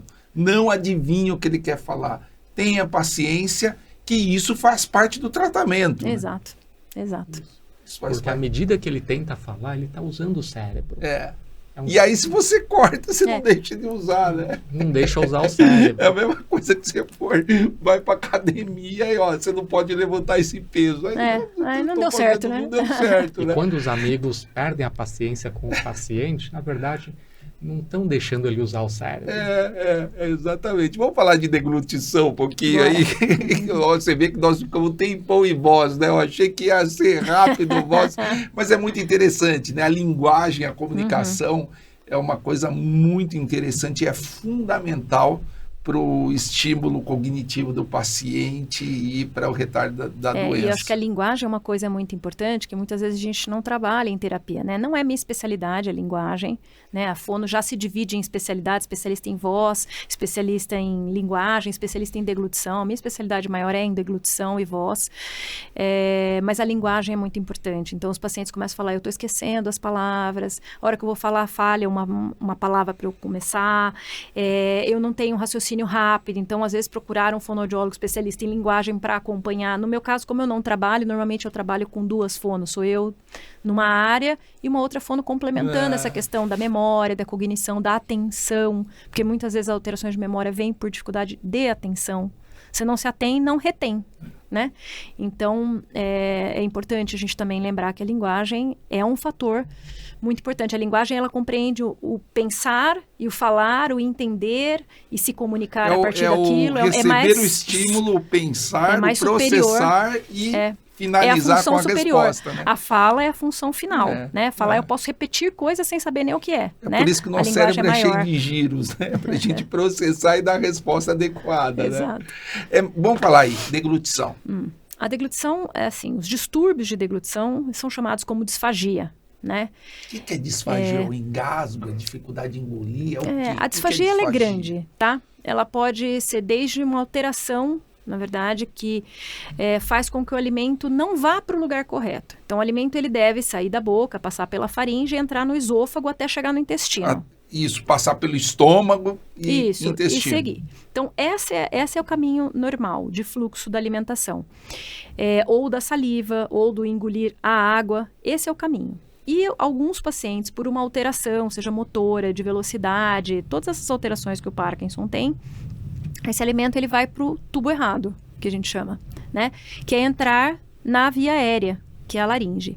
E isso pode gerar riscos de ter uma pneumonia, de ter um quadro pulmonar, uma doença pulmonar. Além disso, a gente fica muito nessa coisa de entrar ou não entrar na via aérea, é um ponto da disfagia. Mas a disfagia também leva a outras alterações, como, por exemplo, alimento que fica retido na boca, ou alimento que fica retido na garganta. Eu sinto alimento parado na garganta, eu sinto medicação parada na garganta, isso é disfagia. E isso, depois de um tempo, pode ou não ir para a via errada. Mas só de ficar parado ali já é perigoso. Já é uma alteração, né? E é perigoso. Então é maior do que só entrar ou não entrar alimento. E além disso, se esse paciente ele começa a ter alimento parado, ele começa a dar uma engasgadinha, não necessariamente chegou no pulmão. Às vezes pode chegar só até a prega vocal e ele mandar embora, com uma tosse, por exemplo. Já é considerado disfagia, mas pode gerar riscos de desnutrição e desidratação. E desnutrição e desidratação reduzem nível de alerta, reduzem a tensão, aí começam as outras consequências. Reduz massa muscular, que Exato. ele tanto precisa. Né? Agora, de imediato, o idoso que já se hidrata pouco, começa a ter desidratação porque não toma água, porque a água engasga, então ele toma menos, porque ele tem medo de engasgar. É até uma queixa de um paciente meu, atual, que ele fala, eu tomo menos porque eu começo a engasgar, então eu prefiro nem tomar água. Então, ele tem chance de desidratar, de rebaixar o nível de alerta, de consciência, comer numa condição dessa, vai engasgar mais. Então, a disfagia é um distúrbio de deglutição que gera riscos de aspiração, quer dizer, entrada de alimento na via aérea, desnutrição e desidratação. Esse é o conceito, tá? Os sintomas são a tosse, engasgo ou pigarro durante a refeição, ou com água ou com saliva, que algumas pessoas falam, eu engasgo com ar. Não é que engasga com ar, às vezes tem saliva ali parada e ele engasga com aquela saliva. Né? Ele estava quietinho e de repente engasga. Então, essa é uma situação. E as pessoas têm, a gente tem que fazer essas 3 perguntas, porque as pessoas diferenciam pigarro durante a refeição, o tempo todo pigarreando na refeição. Ah, mas isso é normal, porque ele é velhinho, né? Não, não é normal pigarrear o tempo todo na refeição. Tossir, que é um outro sintoma, que aí, não, tosse não, só tem um pigarrinho. Tudo, para mim, como fonoaudiólogo, especialista, é um problema. E o engasgo, que eles chamam, que é o sufocamento. Sufocar com a comida. Então, é importante perguntar as 3 coisas. Aí é uma situação perigosa. Senão a gente não capta. Se a gente não faz essas 3 perguntas, tosse, pigarro ou engasgo durante as refeições ou a hora de tomar líquidos, tá? E um outro, só complementando, e um quarto sintoma, que é igualmente importante a todos, além disso tudo, importante perguntar, enquanto estiver comendo, fica tendo coriza, querer espirrar, tendo coriza, porque a comida pode ir para o lugar errado, para baixo, mas para cima também, para as fossas nasais. Né? E se for errado para as fossas nasais, a chance de ir errado para baixo também é grande. A grande questão disso, que eu até ia complementar isso também, ainda bem que você lembrou, que eu estava passando batido, que quando o paciente tem muita coriza durante a refeição, é porque o véu palatino, que é aquela campainha que a gente vê lá no fundo da boca, né? O véu palatino não está funcionando direito. E um dos sintomas na voz é a fala que é mais nasalizada. Assim, né? Que sai pelo aqui, nariz um pouquinho. Então, isso é um sintoma de que pode o véu não estar funcionando. Que nem a minha fala, né? Não, a sua não é essa. Mas pode acontecer em culturas diferentes, pode acontecer aqui dentro do Brasil, não, a gente vê muito o carioca fala mais nasal, né? É muito semelhante àquele pessoal que tem lábio leporino, né? Que aquele é um pouco diferente, mas é isso, mas sair a voz pelo nariz. Anasalada, que fica uma voz mais anasalada. Isso. Então, isso já é um sintoma que o véu não funciona bem. E na deglutição, o véu serve para separar a cavidade oral da nasal. Então, se começa a escorrer, essa é a reação que o nariz tem. Qualquer coisa que entrar no nariz que não seja o ar, ele vai ter espirro. É como se fosse um estímulo alérgico. É um reflexo. É um reflexo tem alguma coisa nasal, errada aqui. Tá? Aí... Ela é dada pelo quinto par craniano e ele faz com que o nariz comece a produzir coriza ou espirro. Então, significa que o alimento, ele subiu, entrou no nariz, ele fala, mas não sai comida pelo meu nariz. Não necessariamente sai. Isso acontece em raros casos. Normalmente de cirurgias, né? De alguma alteração mais física mesmo. Pode ser microsubidas. Dá uma microsubida, já estimulou o quinto par craniano. E aí já começa a dar resposta. E por ação da gravidade a comida cai. Porque o paciente está sentadinho, ela subiu e ela vai cair por ação da gravidade. O que acontece? Ele despressuriza. A deglutição ela tem muito... ela precisa de pressurização, tá? De força para ir descendo. E aí o que acontece? Como despressuriza, porque passou ar para cima, para no primeiro lugar que a comida estava passando, que é aqui em cima, na região alta do pescoço. Então, quando o paciente tem esse tipo de situação, que tem coriza, você fala, você sente o alimento parado na garganta? Sinto aqui em cima, ó. Então, já tem uma questão aí. Agora, o que é importante? Muitos pacientes com Parkinson, eu fiz um trabalho na Santa Casa uma vez, em que 50% dos pacientes com doença de Parkinson têm alimento parado na garganta e não percebem. Então, isso é uma coisa importante. Então, é sempre bom a gente pedir um exame otorrinolaringológico para ver não só a voz, né, com a condição da laringe, mas também observar a deglutição, porque isso só vai aparecer lá. Coisas paradas não fazem barulho. Então, não adianta eu colocar um estetoscópio na garganta e falar, não tem alimento. Não vai fazer barulho, tá parado. Não tem barulho para se ouvir. Se o paciente não traz a queixa, você passa batido naquilo. Aí, um dia o paciente fala, nossa, tu fui internado com pneumonia. Explica para o pessoal por que pode dar pneumonia. A pneumonia é assim, o alimento ele está passando, em vez dele ir lá para o lugar certo, por algum motivo ocorre alguma alteração, tem que ser específico, cada paciente tem um motivo pelo qual isso acontece, o alimento ele entra na laringe, que é o tubo da frente. Então, o tubo de trás é o tubo da alimentação, o da frente é o tubo respiratório. E aí, a comida cai nesse tubo respiratório, que é o tubo da frente, e ele pode entrar no pulmão. Ele vai descendo devagarzinho, e às vezes não é uma quantidade grande. Mas é um pouquinho, coisa. Mas é um pouquinho todo Infectado. dia. Um pouquinho todo dia. Tem bactéria ali do alimento, tem bactéria da boca, saliva, da boca. E acaba infectando porque fica lá. Às vezes infecta a médio ou a longo prazo, depende muito da condição clínica do paciente. Pacientes mais clinicamente piores, né, às vezes de imunidade, um fator de imunidade, por exemplo, ele vai ter uma pneumonia mais precoce, enquanto outros não, demoram anos para ter uma pneumonia. Mas é importante detectar para não ter, né? Que essas pneumonias podem elas ter vão... um desfecho grave, né? Porque elas vão fazendo cicatrizações do pulmão, então não é a primeira, não é a segunda tal, mas elas vão fazendo uma fibrose, né, pulmonar, uma perdendo região, pulmão aos perdendo poucos. pulmão aos poucos. Não, fora que são pacientes idosos. Isso que eu ia com falar imunidade também. ruim, pode ter sepsis e morrer. E né? aí, por exemplo, se ele está desnutrido ou está desidratado, você já tem uma condição clínica pior, uma pneumonia pode ser fatal.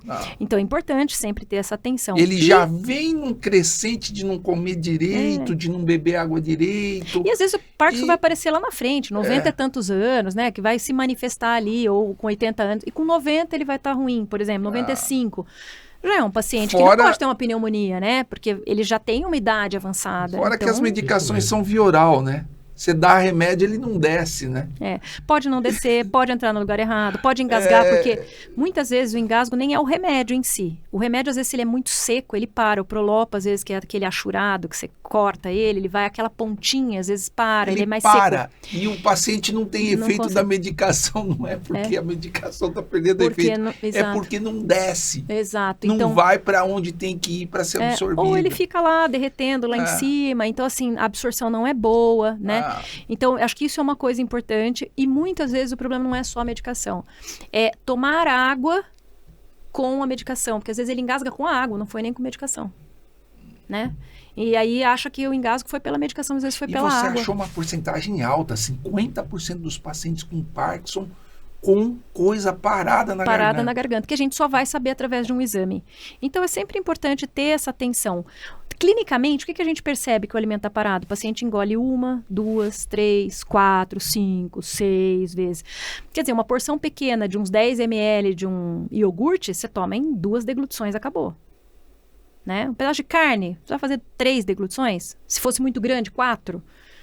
Agora, a paciente engole 8, 9 vezes, tem uma coisa errada. Né? Então, já significa que está ali parado. Ele está percebendo de alguma forma, às vezes ele nem te responde que ele percebe, mas você vê que ele engole muitas vezes uma única colherada. Então, e às vezes a comida está lá, já faz tempo, e acaba acostumando lá e acaba não mais sentindo que a comida está lá. Desensibiliza a região. E a sensibilização da laringe é nosso sistema de alarme. É um alarme. Então, tossir é alarme. Quando o paciente tosse, eu agradeço que ele tosse, porque ele está com sintomatologia. Vai lá, vai aspirando cronicamente, não tosse. E são esses os piores casos. Esses são, porque eles perderam o alarme, né? Isso. Eles perderam o reflexo de expulsar comida Exato. da via respiratória. Exatamente. E esses são os mais graves. Por isso que, independentemente se o paciente tem tosse ou não, quando começa a ter pneumonia de repetição, nós temos que investigar a alteração da deglutição. Nós temos que pedir um vídeo, por exemplo. Vamos chegar antes. Vamos chegar antes. Vou te perguntar, se um paciente ele tem uma queixa de pigarro, tosse, engasgo ou coriza na hora que come, merece uma avaliação fonoaudiológica. Merece. Precoce. Precoce. Tem que ser precoce. Você não vai esperar um paciente ter pneumonia ou um paciente ter uma infecção grave para poder fazer às vezes ele chega para a gente nessa condição, né? Nessa condição. Aí você já perdeu muito tempo, né? Claro, sem esquecer dos nossos colegas otorrinos também. Sim. Nós queremos dizer otorrino e fono. Isso. Caramba. E como é que você faz essa avaliação clínica? Qual é o exame que você faz para diagnosticar isso? Clinicamente, é a avaliação da alimentação mesmo no consultório. A gente faz ausculta cervical, a gente considera a oximetria, tudo. Nenhum deles é bater o martelo. É um conjunto de situações que a gente vai olhar. Como está a oximetria quando ele come, frequência cardíaca. Você tem que observar a qualidade vocal, porque às vezes ele come e tá tudo bem. Eu tô com uma senhora que eu comecei a atender agora, ela vai engolindo. Você não escuta nada, tá? A ausculta é limpa, não tem nenhum ruído. Você dá a comida lá para ela vai comendo e você ausculta para ouvir o ruído da deglutição. Você tem que o tempo todo ficar ouvindo a respiração, não pode interromper a respiração por nada, isso é um indício de que tem alguma coisa errada, então tem que ter treinamento, Quer dizer, né? se ela engole, interromper a respiração, alguma coisa foi pro lugar errado. E às vezes ela faz... Você nem ouviu, ela faz... Só um barulhinho assim, que você só ouve na ausculta. E aí ela tava indo super bem. Aí eu falo assim, dona fulana, faz para mim um A. E ela faz um A, que a gente chama de voz molhada, que é como se ela estivesse gargarejando. Ou seja, tem coisas entrando na via aérea, ela não tá dando nenhum sinal, nem para mim, nem para ninguém. Ela não tossiu, a ausculta tá limpa, mas a voz tá molhada. Quando a voz tá molhada é porque tem ou comida ou água em cima da prega vocal. A hora que ela vibra para você falar, sai o som da água ali, aquela coisa tá em cima, faz um borbulho, como se ela estivesse gargarejando. O som é esse, tá? Então, a prega vocal, ela tá na via aérea, tá nesse tubo da frente. Então, ela dá esse indício de que foi alguma coisa pro lugar errado. Então, é importante a gente ouvir a qualidade vocal, fazer a ausculta cervical, observar sinais como coriza, se tem vedação labial na hora de engolir, se faz força, né? Anterioriza o pescoço, vem com o pescoço para frente na hora de engolir. A gente olha o todo, né? Quando, na minha clínica, eu fico com a dúvida, será mesmo que está aspirando ou não? Porque às vezes é muito claro, eu não preciso fazer nenhum exame. Se eu fiz uma avaliação bem acurada, eu não preciso fazer exame. Agora, eu fiquei na dúvida. Por quê? Porque eu acho que tem alimento parado. E aí eu vou escolher qual é o melhor exame. A gente tem 2 exames para avaliar a deglutição. Um deles é feito com o otorrino, que é a videoendoscopia da deglutição. A sigla é VED. Em que o otorrino vai colocar o nasofibroscópio, vai ofertar um alimento com corante alimentício azul E a hora que ele engole, a gente vai vendo se para alimento, se entra no lugar errado. Esse é importante quando a gente tem dúvidas sobre aspiração de saliva, porque a saliva a gente só vai ver nesse exame, né? E se a gente já quer avaliar a prega vocal. Então, num exame só, você vê todas essas questões. Quando você precisa de um exame mais elaborado, você pede o videodeglutograma, que é um raio-x em movimento. Então, você põe o paciente numa máquina de raio-x e você vai ofertar alimentos com contraste de bário ou de iodo, mas a maior parte é feito por bário. E você vai conseguir ver o trajeto do alimento da boca até chegar no estômago. Esses casos a gente vai ver se a gente quer saber como é que está a movimentação laríngea durante a deglutição, se a gente quer ver a transição entre as fases da deglutição, se a gente quer ver se tem refluxo interferindo na fase faríngea da deglutição. Então, você, pelo que você viu na avaliação clínica fonoaudiológica, a gente é capaz de escolher o melhor exame para o paciente naquele momento. Tá?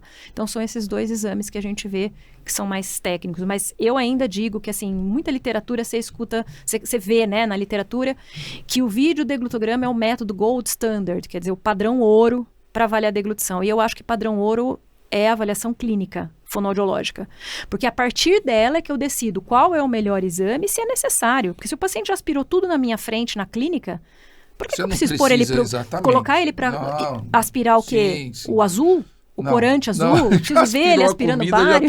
Eu já vi. Já então, se eu estou muito segura da minha avaliação clínica, porque eu faço uma avaliação muito acurada, tá tudo bem. Eu posso parar por ali e quando eu reabilitá-lo, eu vou pedir um exame para ver se está tudo bem agora. Porque agora eu sei que ele está em segurança. E aí eu coloco ele diante de um exame. Tá? Como é que você reabilita esse paciente? A terapia é muito semelhante ao que a gente estava falando já de voz e de deglutição. Quer dizer, existe uma interconexão. É uma interconexão porque a musculatura é a mesma. Então, por que ele tem a dificuldade de deglutição? Porque a língua está rígida. Ela tem que encostar lá atrás, né, na faringe, para empurrar o alimento para baixo. O cara que deglute mal é o cara que já articula mal para falar? Não necessariamente, porque as vias neurológicas são diferentes para fala e para deglutição. Tá. Tem pacientes que não falam nada, mas comem. E tem o contrário. Então, assim, não vem casado. Tem interconexão no tratamento, mas não tem interconexão nos necessariamente. Sintomas. Tem pacientes que tem tudo. Isso é importante. Disfonia, que é a alteração da voz, disartria, alteração da fala, e tem disfagia. E tem pacientes que podem ter só disfagia, tá? Ou só disfonia. Então, não vem sempre casado. Só uma pergunta antes de você continuar a reabilitação. Essa língua rígida, ela um dos sintomas é ronco também? O paciente ronca? Não necessariamente. Não necessariamente? Não tem relação? Não. Tá. Normalmente o ronco está mais associado a uma língua mais flácida. Mais flácida. E que significa que todo parkinsoniano tem língua rígida? Não. Porque nem todos os pacientes têm sempre os mesmos sintomas. Tem pacientes que têm só tremor, tem pacientes que têm só rigidez, bradicinesia. É individualizado. Por isso a gente tem que ter bastante olhar bem específico. Personalização dos sintomas e tratamento. É importante nós falarmos para a população que a doença de Parkinson, como várias outras doenças, tem amplo espectro de apresentação clínica. Então, tudo isso que nós estamos discutindo aqui, não é que vai acontecer com todos, se é que vai acontecer. Exato. Então, nós temos que ter exatamente. Não vamos montar assustar, não mas vamos é importante saber um quadro trágico, né, no paciente. Só que é importante saber que é uma das possibilidades e justamente o conhecimento leva à liberdade de uma pessoa. Sabendo que é uma possibilidade, vamos correr antes para não acontecer. E justamente por isso que eu costumo solicitar a avaliação da fisioterapia, a avaliação da fono, de modo mais precoce, para que haja um treinamento, para que não perca todas essas funções durante o percurso do processo. E eu acho que uma coisa importante nisso que você está falando, doutor, é que a gente tem também uma ideia, né, de que vai fazer fono eternamente. Na verdade, a gente vai acompanhar esse paciente. Tem pacientes que vão receber alta, que a gente chama de alta assistida, porque ele melhorou, fez precocemente, a gente tratou o que precisava e eu vou acompanhá-lo de 6 em 6 meses. Então, a cada 6 meses ele vem fazer uma consulta comigo e eu reavalio. Tá igual, então, mas eu tirei uma fotografia lá atrás, então eu sei comparar ele com ele mesmo, como ele era e se alguma coisa piorou. Então, acompanhar às vezes o paciente é importante, né? Mas a alteração, hoje ele não tem alteração nenhuma, volta para mim em 1 ano. a não ser que algo piore. Então, só para não ficar também essa ideia na cabeça de que a gente vai fazer terapia eterna. Exatamente. Às vezes a gente monitora o paciente à distância. Mas você vai dar o caminho para o paciente. Isso, exato. Reabilita a deglutição aí, vamos lá. Então, assim, para dar um exemplo, né, que a gente estava falando da língua rígida. Ela é rígida, portanto, ela é mais lenta também. Né? Porque ela tá tão dura que ela não consegue chegar lá atrás. Eu falei uma palavra leiga aqui. Mas a hora que a língua tem que encostar lá atrás na faringe para empurrar o alimento para baixo, ela tá enrijecida. Então ela não chega nem a tempo da comida que já tá descendo e ela não chega com força, porque tá dura. Então não significa que porque ela tá rígida ela é forte, tá? O que ela tem é uma coisa que não se mexe direito. Então, eu preciso soltar esta língua, dar mobilidade para que ela vá para trás e empurre com a força adequada, nem mais, nem menos. Ao mesmo tempo, a faringe, que ela se contrai e vai empurrando o alimento também para baixo. A peristalse começa lá em cima, né? A gente chama de contração na faringe, né? Essa contração da faringe, ela começa lá em cima mesmo e vai ajudando a empurrar o alimento para baixo. Até o esôfago. Exato. E a faringe a gente não consegue avaliar clinicamente. Existem alguns exames, mas que são feitos na Europa, na verdade. A gente não tem essas sondas para avaliar aqui no Brasil. Mas aqui o que a gente vê, assim, se existe alimento parado, a gente precisa fazer mais contração faríngea. Então, aí pelo sintoma eu imagino que eu preciso tratar essa faringe. E aí eu consigo tratar com exercícios essa faringe para ter uma melhor contratilidade. A laringe é uma estrutura extremamente importante na deglutição. Por quê? Quando a gente engole, a laringe levanta, vem para frente, para sair do caminho do alimento, e ela fica um tempo ali. Por quê? Quando a laringe levanta, o esôfago abre. Assim que ela começou a levantar, o esôfago vai abrindo para o alimento cair lá embaixo. Não ir para a via errada. Exato. E para ele descer mesmo, passar para o esôfago. E quando a laringe desce, imediatamente o esôfago fecha. Se essa laringe ela não sobe bem, ela abre pouco o esôfago. Então, tendência a hora que ela descer, fecha, nem todo o alimento passou. O alimento vai ficar por ali. Ele não passou, ele fica por ali, porque não deu tempo do alimento passar. Então, a mobilidade laríngea é muito importante. A gente avalia isso. Se essa mobilidade não estiver adequada, você precisa trabalhar o movimento de laringe. Velocidade e elevação, anteriorização e sustentação dessa laringe. Então, com exercícios, a gente consegue fazer essa mobilidade laríngea. E existem... E também, às vezes, o parkinsoniano tem o esôfago mais enrijecido. Então, a gente trabalha com exercícios para abrir esse esôfago de que forma? Sopro. Assoprar, você abre a laringe. Você abre o esôfago. Você abre o esôfago cada vez que você assopra. Então, você vai também soltando um pouco essa musculatura com movimentação. Então, você trabalha a boca, a língua, a faringe, a laringe. E aí, a gente consegue reabilitar. Nem sempre a gente vai trabalhar tudo isso, depende do qual é o problema do paciente. Eu dei um panorama mais geral. E a gente também precisa criar essas funções de pressurização da deglutição, que são super importantes também. Bom, vamos fechar o nosso podcast. Agora eu vou falar um pouquinho de cheiro.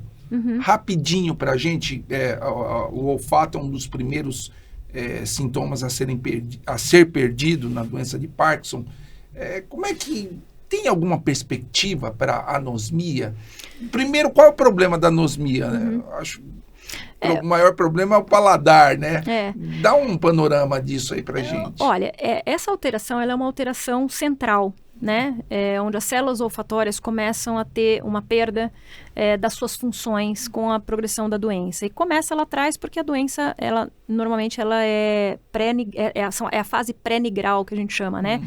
Onde ainda não atingiu a substância negra que produz os neurônios dopaminérgicos. Então, é uma alteração precoce e central. Mas que as células olfatórias passam a não diferenciar mais os cheiros e alterar a função sensorial do paciente. E como a gente sabe, o olfato tem muita ligação com o paladar também, né? E o idoso tem uma perda de paladar, porque as papilas gustativas também começam a atrofiar. E o Parkinson, quando ele atinge pessoas mais idosas, né? Então, também tem essa associação que pode interferir mais lá na frente na deglutição. O que a gente tenta... Agora, o olfato não é só isso, né? Ele tem também uma memória olfativa, porque a gente sente um cheiro e fala, ai, não gosto desse cheiro. Esse cheiro me lembra a infância. A gente relaciona cheiro com memória. Porque existe um giro lá cerebral, né, uma área, né, um lobo cerebral que faz essa conexão entre tudo que é sensorial com as nossas memórias que a gente tem ao longo da vida. Então, os nossos sentimentos. Exato. São vias, né, que tem, então, desde a memória olfativa, com as células olfativas e com o paladar. São 3 vias. A gente pode fazer isso tentar melhorar isso através de junção com treinamento, mas nesses pacientes que têm a perda mesmo desse olfato há muito tempo, é difícil a gente, só pelo treinamento, conseguir alguma coisa, né? E aí o treinamento é você expor coisas que são palatáveis e que tem cheiro, você cheira, toma um pouquinho do café, tenta fazer o retrocheiro, que é trazer da boca o cheiro, voltar para o nariz, né? E associar. Então, primeiro, cheiro do café. Lembra como é que é o cheirinho do café? Traz lá da tua memória. Agora põe na boca, tenta fazer o retrocheiro, né? Quer dizer, você está treinando as células. Treinando as células, né? E atualmente, embora ainda não haja comprovação científica, né? A gente pode usar, é um tratamento que pode ser precursor, pode ser promissor, aliás, essa palavra é promissor, que é o uso da fotobiomodulação, que é o laser terapêutico que eu comentei, onde a gente faz uma estimulação intranasal, que através da luz vai atingir ali as células olfatórias e logo depois da aplicação do laser você fazer o treinamento, né? Então o laser ele é capaz de chegar nas células e fazer uma oxigenação daquela célula. Neuromodulação, né? Entre aspas. É uma forma, né? Quando a gente associa as funções mais nobres, sim, tá?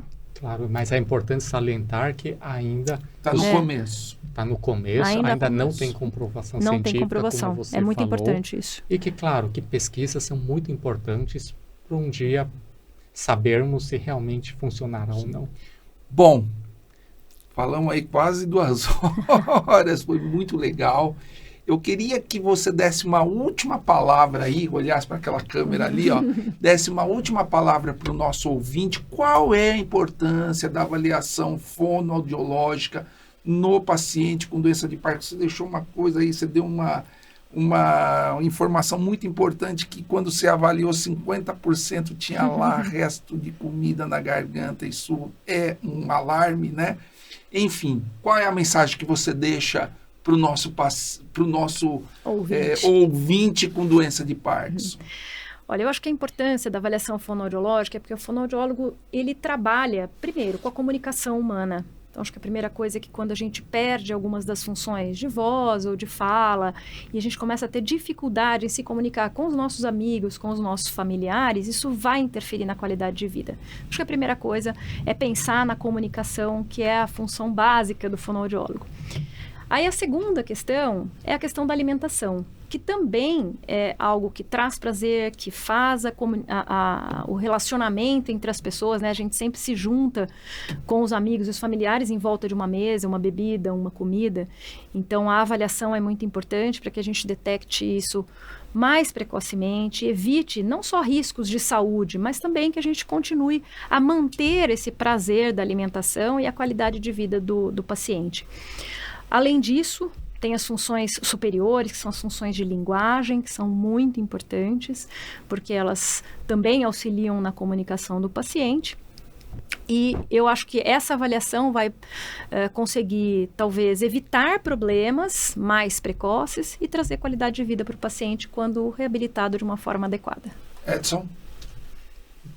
Nós queremos passar a mensagem de que é muito importante a família e os amigos incluírem o paciente com Parkinson na roda de conversa, seja durante o lazer num churrasco, seja numa mesa de jantar ou almoço, porque ao incluir esse paciente, é importante todos terem paciência, esperarem o paciente falar, articular as palavras, porque uma vez trazendo esse paciente para a conversa, naturalmente nós estamos reabilitando o paciente, nós estamos reabilitando as conexões cerebrais, nós estamos utilizando toda a musculatura e, enfim, o objetivo é justamente evitar a progressão do processo de degeneração. Muito obrigado a você que assistiu esse episódio, nossa série Parkinson, né, Edson?